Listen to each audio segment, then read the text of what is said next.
We're replacing the low beam bulb in a 2013 Mercedes E350. So first thing you want to do, this one has a halogen, it doesn't have the xenon. So first thing you want to do is in the wheel well liner, pull all these little plastic clips. This one, this one, this one, and just so you can get this wheel well liner pulled back a little bit. So this is the tool I use. This here, made by Blue Point. It's any kind of little trim tool that can grab the center of it. Like this, you want to pull the center out first, and then you can pull the rest of it out after the center is out. That's what expands the clip. So I'm gonna start working on the way. Further in here, you're gonna want to pull this plastic nut off. That's just a 10 millimeter socket's what you're gonna use for that. And then underneath the car here, pull these two bolts off that attach to the belly pan. You use an 8 millimeter socket for that. Have the front section of that wheel well liner off. There was one more nut I didn't tell you about right there. Up top, same thing, another plastic nut, just like that one that was in there. Just use a 10 millimeter socket.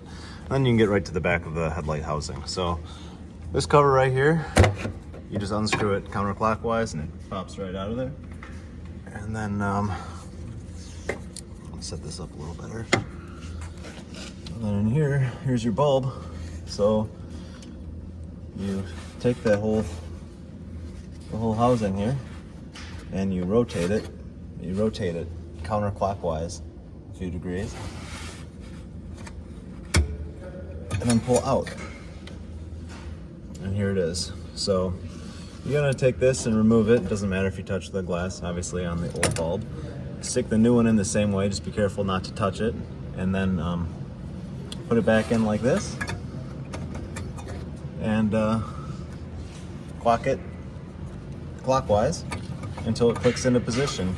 You'll see all you're trying to do here is just line up these fingers on each side, these little wings on each side of that metal tab here and here with little hooks that are in here.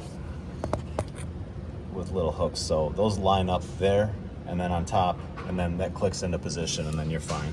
You can actually, not very well on this one, but you'll see what it is. Just make sure it's mounted flat in there and that it's the same way it was. If it helps, take a picture of it before so you can kind of keep track of how it was rotated, and then you can just kind of look at this shape here and make sure that it's facing the correct way and installed nice. But that's it, pretty easy job. So thanks for watching.